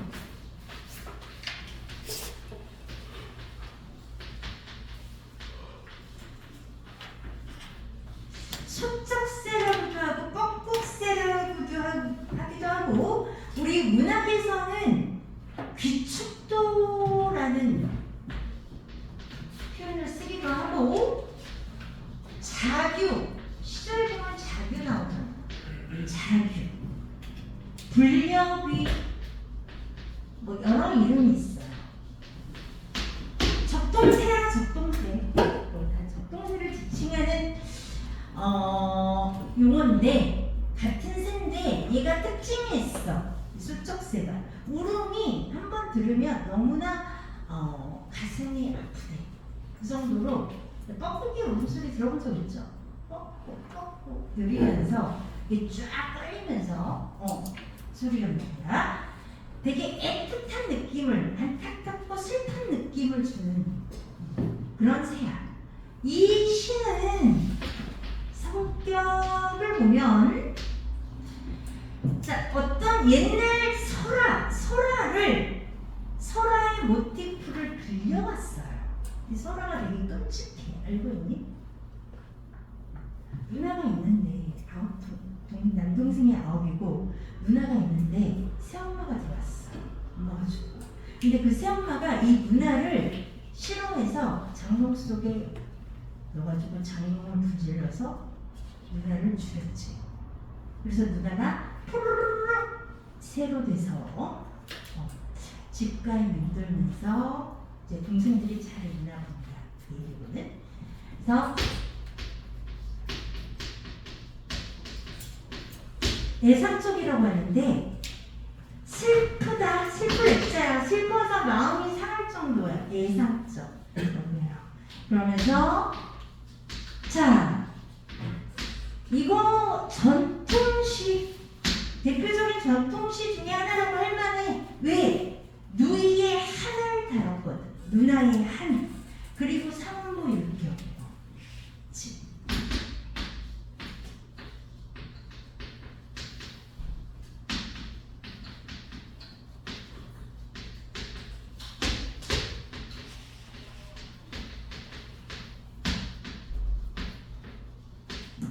전통적이죠. 자, 민요적이라고도 해. 왜? 민요가 산원보거든. 그래서 민요적이다. 이렇게 얘기를 하죠. 자, 그러면 일단 내용을 볼게요. 1, 2, 3, 4, 5연으로 되어 있는데 처음에는 적동생, 울음소리를 쫙 깔아요. 1연에서. 적동, 아우레비 적동, 끊고 슬러시 표시, 적동 슬러시 표시, 아우레비 적동 3분의. 그치? 근데 적동이 뭐냐면 이게 음성 상징어거든.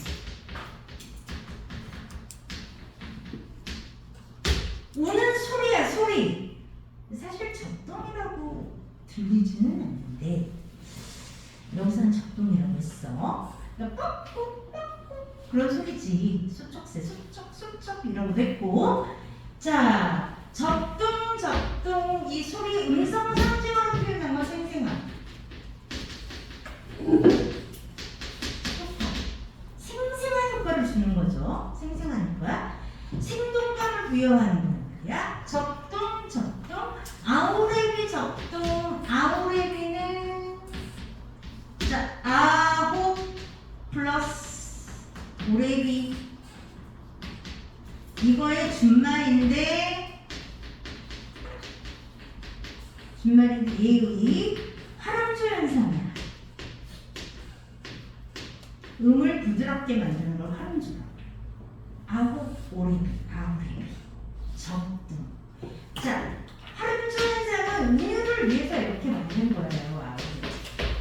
적동, 아우레비, 적동. 이렇게 있네. 그래서 1년은 적동새 울음소리.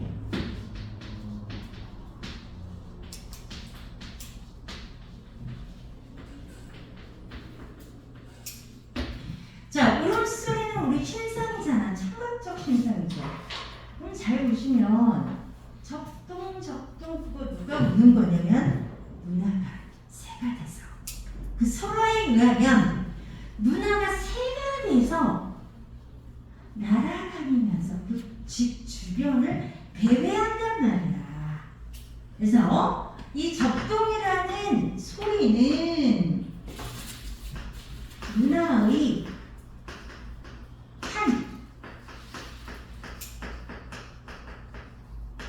하늘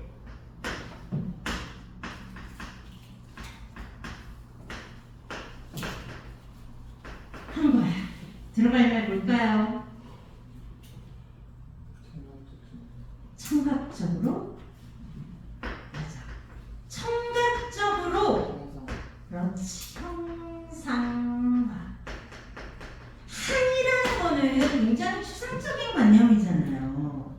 그치? 이거는 만져지거나 볼 수 없는 머릿속에 들어가 있는 관념이란 말이야. 한이라는 거는.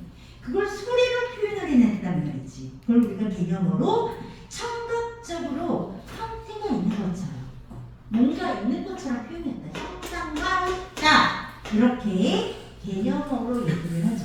그래서 청각적 형상화. 한해. 이날 한해. 자, 이언으로 가면은 설화 얘기가 나와. 2연하고 3연은 바로 차용한 설화의 얘기. 끔찍해, 설화가 내용이.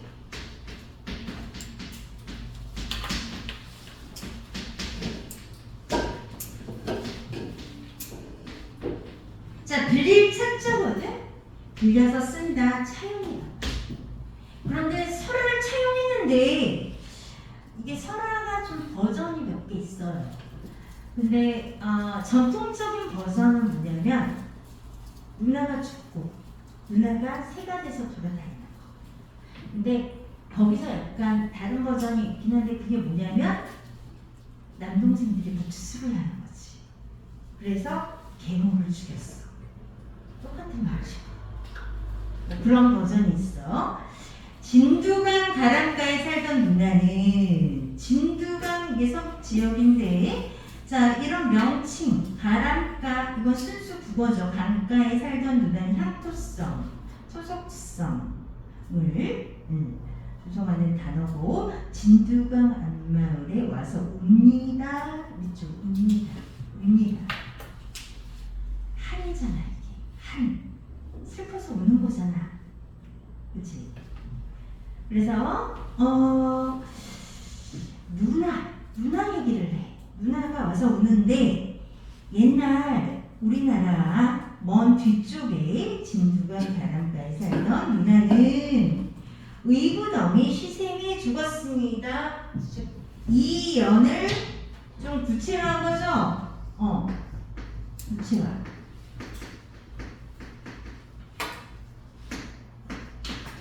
구체화지. 그 누나가 왜 죽었냐면 의붓어미 시샘에 죽었대. 이거는 설화의 내용이야. 그래서 적동세 설화의 요약적 제시죠.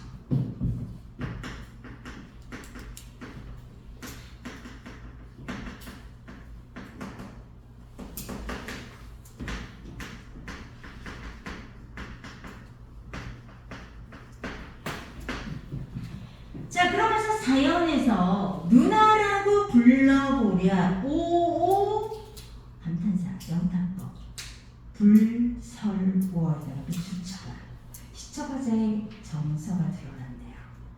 불설어는 몹시 서러워 그런 뜻이야. 강원이야 강원. 평안도 강원이야.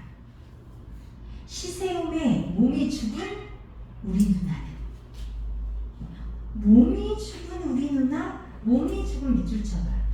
잘 생각해봐. 몸이 죽은은 어떤 사실을 전제하고 있을까? 사실 그러니까 몸이 정신하고 몸이 따로따라는 거지. 그냥 죽은이 아니라 몸이 죽은이잖아. 그럼 정신 즉 우리가 말하는 영혼은 살아있다는 거지. 영혼이 있다는 거지. 그걸 전제하고 얘기하는 거죠. 몸이 죽은 우리 누나는 죽어서 적동세가 되었습니다. 적동세. 자, 네모치세요. 그러니까 적동세는 죽은 누나가 변한 거야. 죽은 누나가 변한 모습을 뭐라 그러지? 화신이라고 해요. 화신. 죽은 누나의 화신 혹은 분신. 죽은 누나가 변한 모습 분신. 이게 적동세란 말이야. 그러니까 바로 한을 품고 죽은 누나의 분신이야. 한의 상징이라고 볼 수 있다. 적동세 자체가.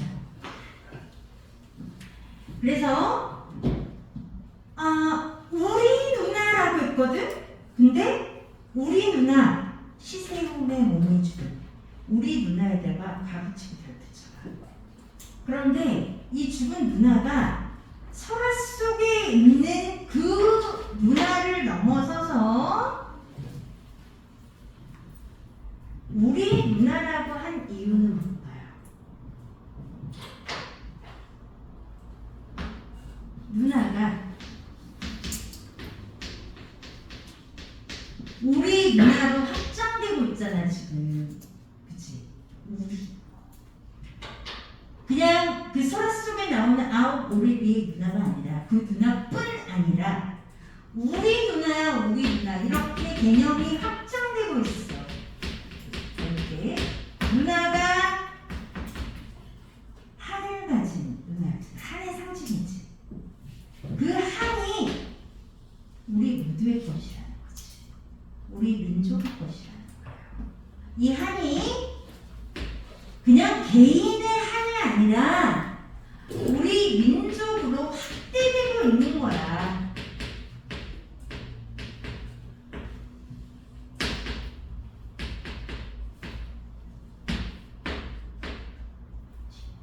우리의 한. 그래서 아까 한이 어떤 정서라고?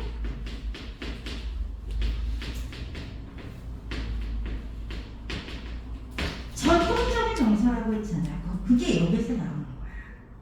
그냥 누나 얘기만 한 게 아니라 우리 누나는 그러면 여러분들이 그럼 무슨 이런 이 젖동생이 나오는 누나같이 이런 누나들이 많았나요? 그렇게 죽은 살해된 누나들이 많았나요? 그렇게 1차원적으로 생각하시면 안 되겠죠. 어떻게 생각해야 될까? 무슨 한일까요? 여기서 나오는 한은? 한은 뭘까요? 우리 민족이 겪은, 우리 누이들이 겪은 여러 가지 한이 있을 거 아니에요. 예전부터 거슬러 올라가면 여기서는 설화 속에서 계모가 들어와서 불태워서 죽이는 이런 끔찍한 일을 당해서 한이 생겼지만 우리 민족적으로 우리 문화들이 아까 팽이 어쩌고저쩌고 했는데 얼마나 한이 많아요. 한이. 그래서 세준이는 그 생각이 좀 잘못된 거예요. 그러니까 왜냐면 페미 그러는 애들 치고 페미니즘이 뭐냐고 물었을 때 대답하는 애들 못 봤다니까? 페미니즘이 뭐라고 생각해? 여성평등. 여성평등. 남녀평등. 그런 수업 아니에요? 근데 그게 왜 문제야? 근데 그거 가지고 지랄하는 말아가지고. 봐봐. 문제 쟁점을 모르잖아. 정의도 못 내리고 쟁점도 모르면서 이게 현실이야. 이게 특히 남부의 현실이야. 내가 누구 선생님이라고 얘기는 안 하겠는데 우리 동네 부자명 씨라는 시가 있거든. 그 여성이 일하는 여성이면서 시아버지도 모시고 남편도 부양하고 애도 키우고 그러면서 일하는 여성. 그 얘기야. 얘들아 알지? 이건 페미시야. 스킵한다. 이런 선생님이 성문고에 있었어. 그런데 성문고가 진짜 옛날에는 정의로웠었거든. 애들이. 선생님 무슨 말씀을 그렇게 하시니까 이게 왜 페미시예요? 이렇게 말하는 애들 다들 끼리끼리 묻더라는 얘기지. 애들 되게 정의로웠다니까. 서울고랑은 달랐어. 서울고는 학교에서 시키는 걸 다 하고 그냥 애들이 체질 수능형이었다면 상원고는 불의에 맞섰던 애들이야. 상원고 그 무덤 있잖아. 학교에 상춘식 그 부패한 이 사진 그거 애들이 몰아냈어. 애들이. 나 수업 못 받겠다고. 왜 내가 학교 와서 왁스 칠하고 풀 뽑냐고. 왜 머리 내가 스님처럼 밀어야 되냐고. 애들이 신문지 갖고 빨고 나가서 운동장에 앉아서 수업 보고 있던 애들이야. 그래서 박백통 애들인데 무슨 애들이 뭐 말을 하려면 잘해야 돼. 그러니까 나 같은 사람한테 걸리면은 개박살나는 거야. 잘못하다가. 그러니까 페이 자체가 좀. 수준하게. 아니 그게 아니라 알면서 얘기하라는 거야. 내 주장 내가 그거에 대해서 확실히 모를 때는 해야죠. 그래서 여기서 뭐냐면 여기서는 보세요. 우연에 아홉이나 남아되던 오랩 동생을 누나가 오라비 플러스 동생이 오랩 동생이야. 오랩 동생 죽어서도 못 잊어 차마 못 잊어. 이거는 누구의 정서냐면 누나의 정서예요. 밑줄쳐 못 잊어 차마 못 잊어. 반복되죠. 반복은 음흉이야. 이게 누나가 적동세가 된 이유야. 못 잊으면 한이 생기잖아. 그치? 그런 게 이승을 못 떠나고 새가 돼서 날아다니면서 동생들 잘 있나 보는 거예요. 야산경 남 다 자는 밤이 깊으면 이산 저산 올마가며 슬픔이 되었고 봐주세요. 그래서 이제 사연에서는 자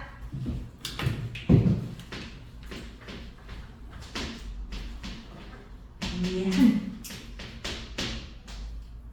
누나의 한 이 누나의 한이 자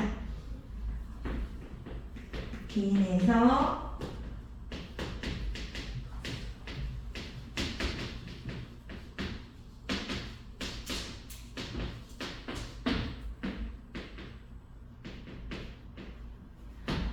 확대되고 확장되는 거죠.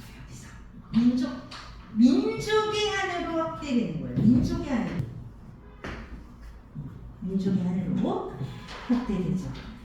자, 오연에서는 그래서 여전히 지금도 문화가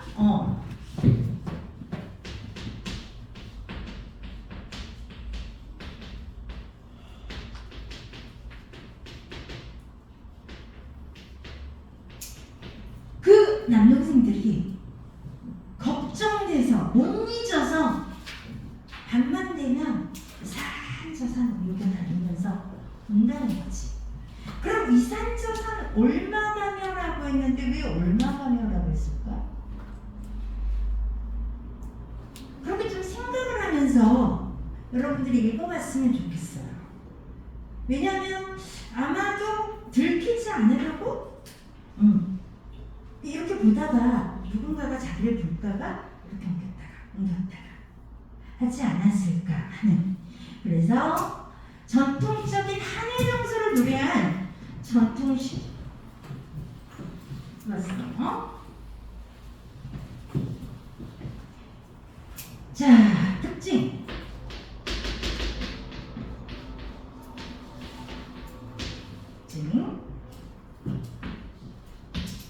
김소월의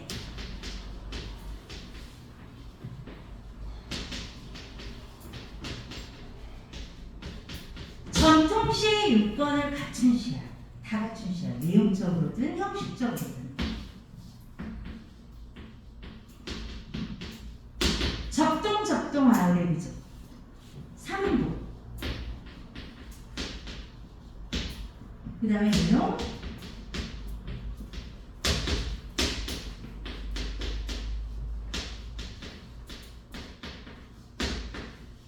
한정서를 다뤘죠. 우리 한이니까. 그 다음에 이 전통적인 정서라고 했잖아. 한이.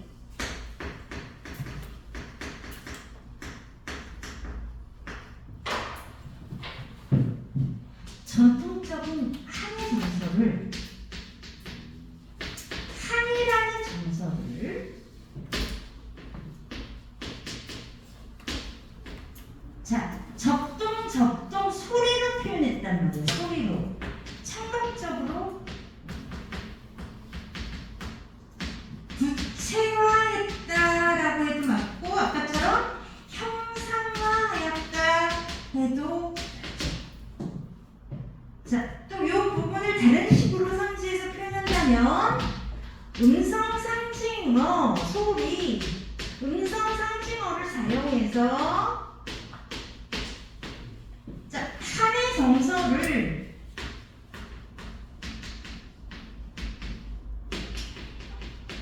생생하게 표출했다.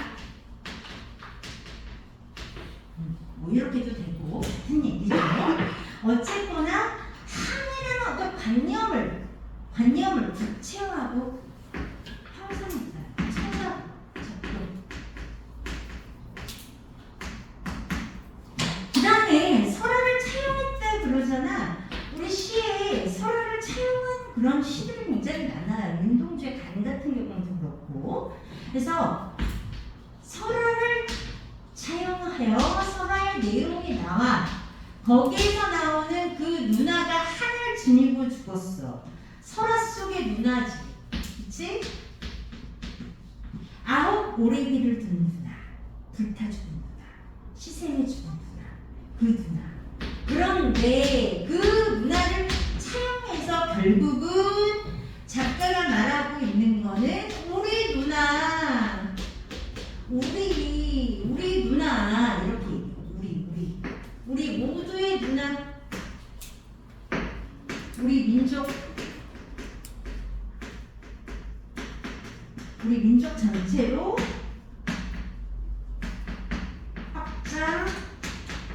확대시키는 거죠.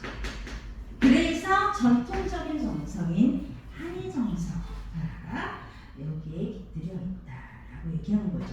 표현 수사법을 보면은 반복법 쓰였고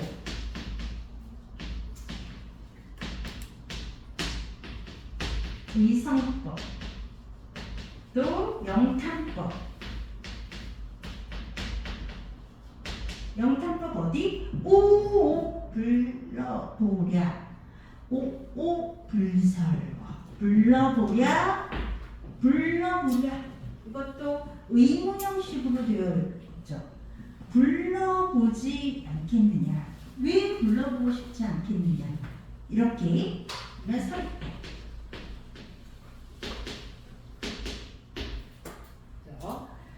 다양한 표현 수사법이 쓰였습니다. 반복법 쓰였고 당연히. 자, 그래서 또 우리 운율상 특징 중에 보면은 운율상 특징 3부 말고 또 뭐 있냐면요. 가분이 있죠. 가분이 뭐죠? 가분.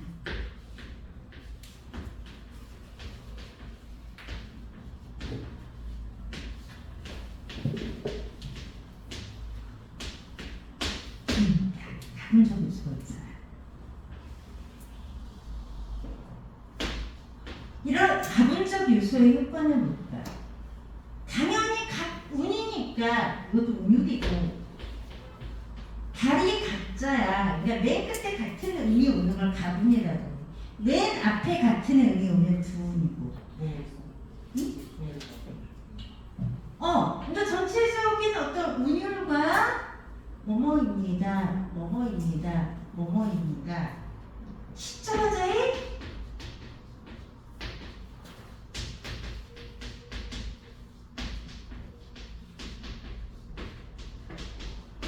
차분하게 표출하는 거죠. 애상적인 슬픔, 서러움 이런 것을 잔잔하게 표출하는 거야. 뭐뭐입니다. 뭐뭐입니다. 그렇죠. 그리고 시점화자의 정서를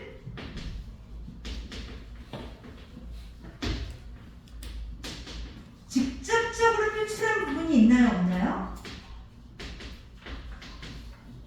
있죠. 표출하였다라기보다는 표출한 부분이 있다 이렇게 하지 않죠. 어디에 있지? 불서로 거기에 있지. 그 부분은 직접 서러움을 직접 제시하는 거죠.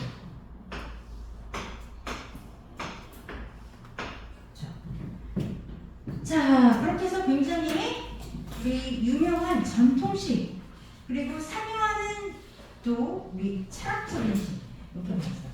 자, 5번